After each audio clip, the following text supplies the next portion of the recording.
함께 말씀 보겠습니다. 마태복음 18장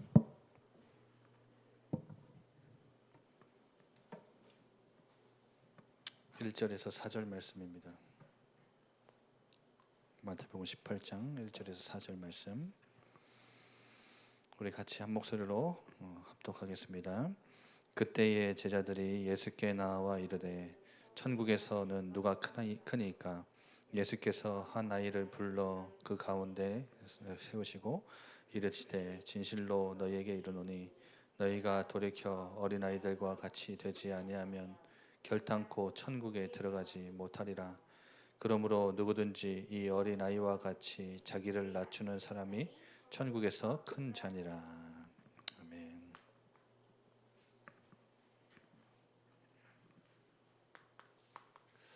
오늘 제목이 돈, 명예, 권력입니다.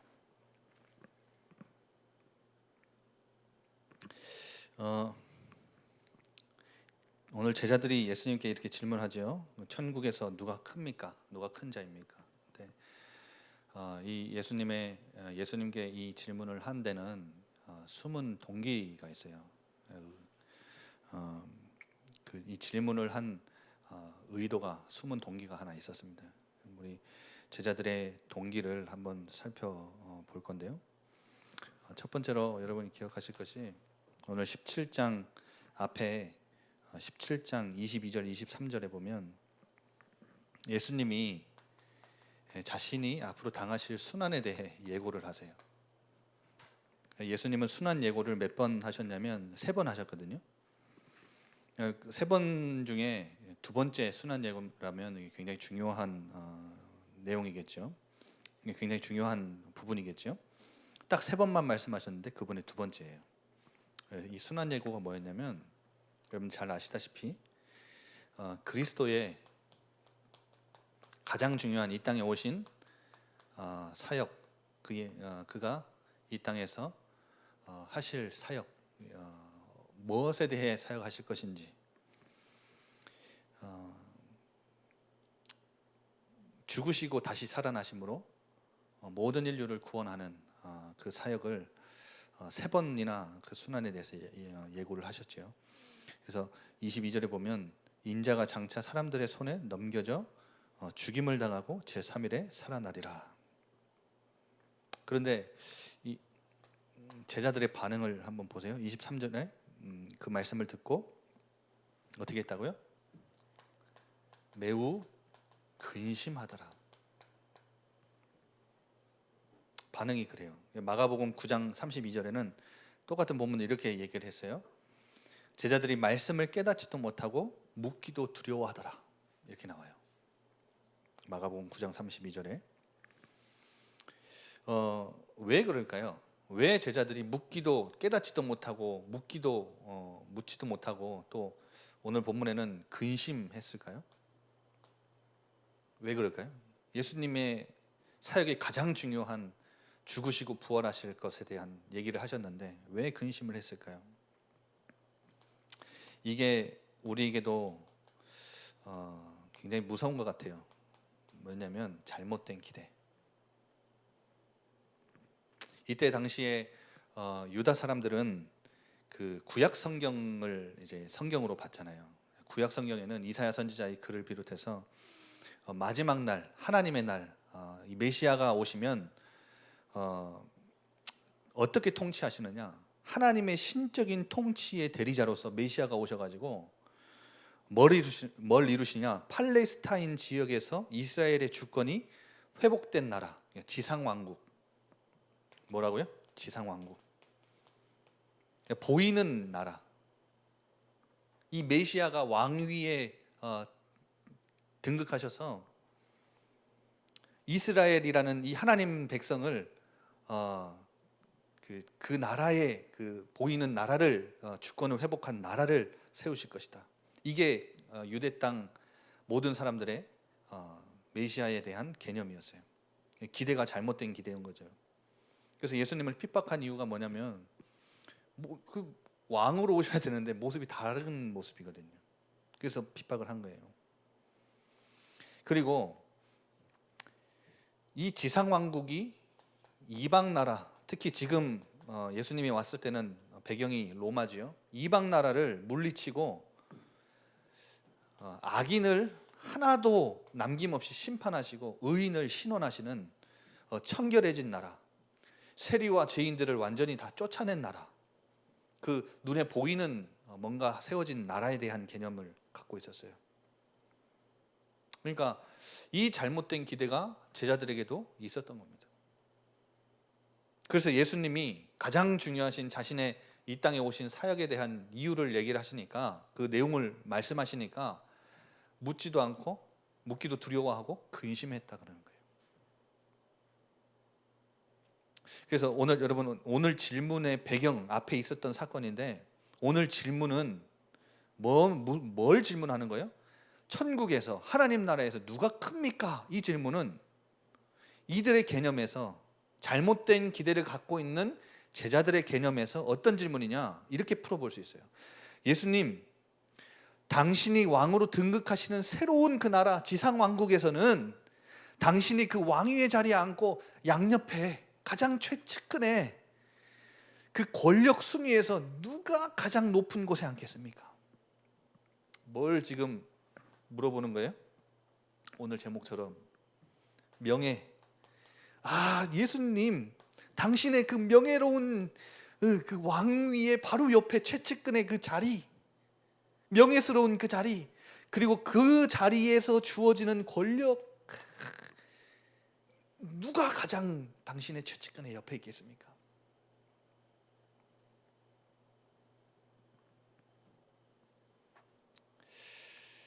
예수님은 순환을 받으시려, 고난을 당하시려, 십자가로 모든 인류를 구원하시는 그 하나님의 메시아의 사역을 이루시려고 이 땅에 오셨고, 예루살렘으로 이제 고난을 받으러 십자가를 지시러 가시는 그 길인데, 하나님께 부름받은 제자들은 지금 다 명예와 권력, 자리와 권력, 이런 데 있는 거예요.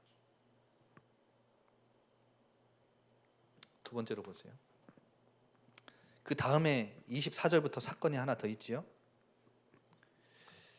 가버나움에 갔는데 성전세를 받는 사람이 베드로에게 질문을 했어요. 뭐라고 질문하냐? 24절에 야 베드로야, 너의 성생은 성전세 반세계를 내지 않느냐? 그러니까 베드로가 내실 것이다 이렇게 말하고 예수님이 계신 집에 들어갔는데, 예수님이 그냥 생각을 아신 거예요. 묻지도 않았는데 생각을 아시고 예수님이 이렇게 물으세요. 예수님이 어떻게 질문하시죠? 질문 내용을 한번 봅시다. 시몬아, 내 생각은 어떠하냐? 세상 임금들이, 세상에 지금 이 나라들을 통치하는 임금들이 관세와 세금을 누구에게 받느냐? 이렇게 질문하세요. 누구에게 받느냐? 자기 아들이냐? 아니면 타인들에게냐? 그때 베드로의 대답이 뭐라 그래요? 아들은 안 내는데 타인에게 받습니다. 맞지요? 맞다. 그러면서 예수님이 이렇게 말씀하세요. 아들은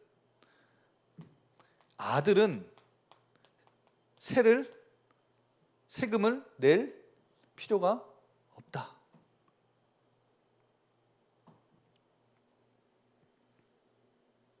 그래서 26절에 아들들은 세를 면하게 된다. 이 말은 무슨 말이야?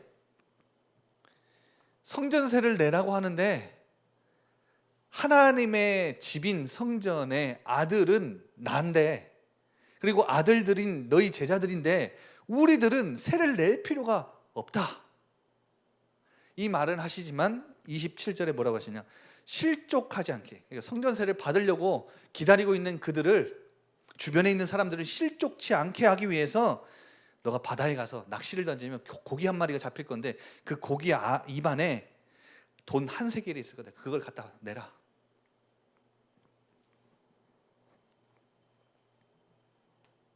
고기 안에, 입안에 돈이 있어요.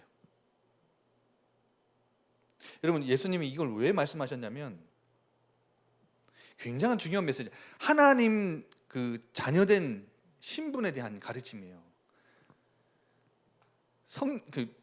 세상 임금들이 타인 아들에게는 안 받고 타인에게 국세와 관세를 받는 것처럼 성전세를 우리는 낼 필요가 없다. 왜? 우리는 하나님의 아들이니까. 나는 하나님의 아들이고 너희들도 하나님의 아들들이기 때문에 세를 낼 필요가 없다. 하나님 자녀에 대한 신분, 정체성, 아버지이신 하나님 안에서 예수님과 제자들의 이 관계, 그리고 고기 입에서 한 세겔이 나왔다는 것은 하나님의 아들들은 세를 낼 필요는 없지만 저 사람들을 실족치 않기 위해서 세금을 내야 되는 돈이 없잖아요. 하나님이 그냥 공급하신다는 거예요. 아버지가 자녀들의 필요를 아시고 공급해 주신다는 거예요. 그런데 여러분 보세요. 이 중요한 메시지들을 제자들은 다 잊어버리고 잘못된 기대를 갖고 있던 거예요. 잘못된 생각을 갖고 있어요. 이들이 천국에서 누가 큰 자입니까? 이 질문에는 이 두 가지가 담겨 있어요. 뭐예요? 이 질문의 의도는 이 배경으로 보면 뭐예요? 평생 세금을 내지 않아도 되는 나라. 나는 예수님이 지상왕국을 세우시고 그 양옆에 앉아 있으면 평생 세금을 내지 않아도 되는 그 나라, 그 자리. 그리고 물고기를 통해서도 돈을 가져오시게 하실 수 있는 그 왕이 등극하는 나라. 한마디로 돈이 부족함이 없는 그 나라, 그 나라의 최측근의 자리.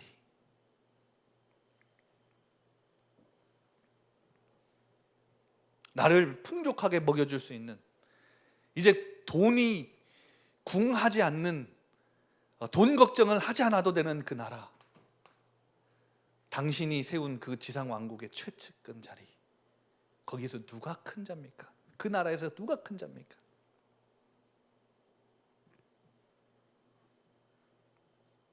오늘 제목처럼 돈, 명예, 권력, 여기에 오로지 여기에만 관심과 시선을 둔 제자들, 예수님을 쫓아가는데도 여기에만 관심을 두고 있었던 제자들. 그런데 이때 예수님의 대답이 딱 이렇게 하시죠. 오늘 이 질문을 받고 뭘 의미하는지, 어떤 숨은 동기를 갖고 있는지 그 생각조차 하시는 예수님께서 딱 이 질문을 받고 대답하시기를 어린아이 한 사람을 딱 세워요. 이게 답이에요. 어린아이가 답이에요. 부모와 어른의 도움과 손길이 절대적으로 필요한 어린아이. 오늘 질문하고는 조금 다른 얘기를 먼저 하시죠. 뭐라 하세요? 3절에 진실로 너희에게 이르노니 너희가 돌이켜 어린아이들과 같이 아니하면 천국에 들어가지 못한다. 뭐 들어가야 크든 작든 할 거 아닙니까? 그렇죠? 그러니까 크고 작고를 먼저 말하기 전에 그 천국 하나님 나라에 들어가는 거, 입성하는 거, 누가 입성해요? 하나님만 절대적으로 의존하는 어린아이와 같은 자가 천국에 들어가는 거예요. 여러분, 우리가 복음 전할 때, 복음 전해보면 복음 듣는 사람들 어떻든가요? 복음? 그 기쁜 소식도 아니죠, 사람들한테. 2002년 월드컵 대한민국이 이탈리아전을 16강에서 이겼잖아요. 근데 2002년 월드컵 브라질이 우승했거든요. 브라질 사람들에게는 이탈리아 올라오든 대한민국이 올라오든 그냥 어리석은 일이에요. 브라질에게는 이탈리아를 한국이 16강전에서 이겼습니다. 이게 그냥 어리석은 일이야. 아무나 올라와 봐라, 이것이지. 근데 이탈리아 사람들한테는 어떤 소식이요? 꺼리끼는 소식이요. 근데 대한민국 사람들한테는 기쁜 소식이에요. 이 기쁜 소식이 누구에게 이 소식이 누구에게 기쁜 소식이 돼요? 하나님을 의존하지 않는 자들은 어리석은, 예수? 그리스도? 십자가에서 내 죄를 어찌했다고? 다른 종교 가진 사람들은 꺼리끼는 애지. 그런데 구원을 받을 만한 자들에게는 예수가 십자가에서 모든 것 다 끝내셨다. 그가 하나님 만나는 길이 되신다. 야, 이게 기쁜 소식 되는 거예요. 그래서 예수님을 영접해서 하나님 자녀가 되는 거죠. 하나님만 의존하는 자. 그 사람들이 뭘 받아요? 구원을 받는 거예요. 천국에 입성하는 거예요. 그리고 구원을 받고 하나님 나라 천국에 들어간 자는 누가 가장 큰 자예요? 4절에 누구든지 어린아이와 같이 자기를 낮추는 사람이 뭐한 사람이에요? 천국에서 뭐한 사람이에요? 가장 큰 자. 누가 가장 큰 자예요? 어린아이와 같은 자. 하나님만 의존하고 상대적이고 필요한 게 아니라 절대적으로 하나님만을 의존하고 절대적인 거예요. 어린아이에게는 부모의 그리고 어른들의 도움과 손길이 절대적으로 필요한 것처럼 이 어린아이는 천국에서 누가 가장 큰 자냐? 하나님의 도움과 손길이 전적으로 절대적으로 필요한 자, 그 의존하는 자, 그리고 하나님만을 바라보는 자, 그 앞에 낮아진 자. 여러분, 그 자가 가장 큰 자예요.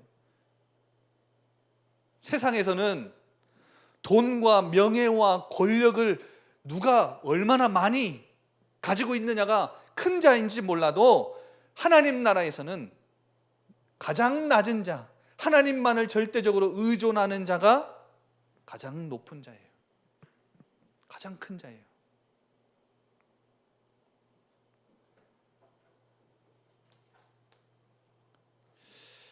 여러분, 그래서 우리에게 가장 좋은 모델이 있죠. 바로 우리 주님 예수님이에요.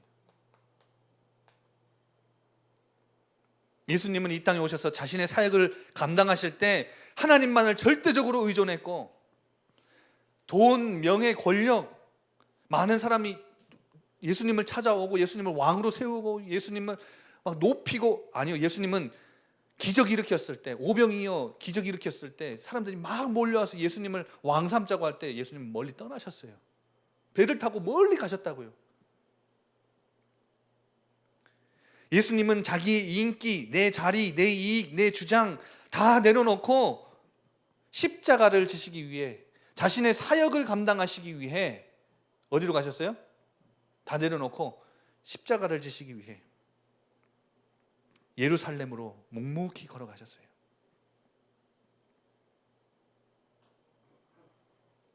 여러분, 오늘 22절, 23절 보세요. 다시 한번 보세요. 17장 22절, 23절. 제자들에게 이렇게 말씀하셨어요. 인자가 장차 사람들의 손에 넘겨지고 죽임을 당하고 제3일에 살아날 것이다. 이 순환을 예고하시고 말씀하실 때 얼마나 그 음성이 떨렸겠습니까? 그 떨리는 음성 속에 장차 자신이 당하실 순환과 모욕과 침뱉음과 조롱과 수치와 채찍질, 살점이 떨어나가는 채찍질과 손과 발의 못질과 피 묻은 그 물과 피를 다 쏟으실 그 십자가에 대해서 제자들에게 가장 중요한 사역을 이루러 가시는 그 길에 이걸 말씀하시는데 제자들은 다 외면해요. 다른 것에 관심이 있어요. 세상 사람들과 똑같이.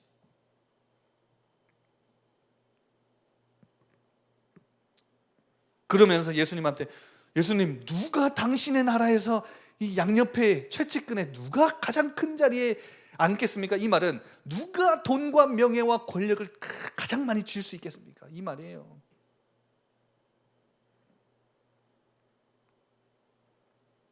그때 예수님이 하신 말씀, 어린아이와 같이 되지 않으면 천국에 결단코 들어가지도 못하고, 어린아이와 같이 자기를 낮추지 않으면 낮추는 자가 천국에서 가장 큰 자다. 여러분, 예수님이 제자들이 예수님을 끝까지 십자가에 못 박히실 때까지 따라가지 못했던 이유는 이걸 몰랐기 때문이 아니에요. 예고하셨어요. 3번이나. 사랑하지 않았기 때문이 아니에요. 예수님을 사랑했어요. 베드로 보세요. 예수님 찾아가서 네가 나를 사랑하느냐? 사랑했어요. 그런데 예수님을 끝까지 따라가지 못했던, 십자가의 그 모진 고통을 다 받으실 때 정작 제자들은 다 사라졌던, 그 곁을 지켜내지 못했던 이유, 다른 것에 관심과 시선을 두고 있었던 거예요. 잘못된 기대를 유대인들과 같이 똑같이 하고 있었던 거예요. 여러분, 우리라면 십자가의 그 모진 고통을 당하시러 올라가시는 그 예수님을 옆에서 모시고 있던 우리라면 그의 십자가를 우리가 대신 지고 그의 채찍질을 우리가 대신 감당하며 그분을 끝까지 쫓아가며 사랑할 그 모습을 나타낼 수 있겠습니까? 여러분, 우리의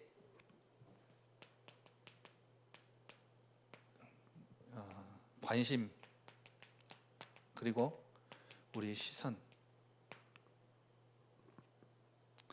저는 이 말씀 준비하면서 세상 욕심, 관심, 시선 다 내려놓고 주님만을 의존하는, 절대적으로 의존하고 주님 앞에, 그리고 우리 수직적으로는 하나님과, 그리고 수평적으로는 사람들과의 그 관계 속에서 어린아이와 같이 굉장히 순수하게 낮아질 수는 없는가,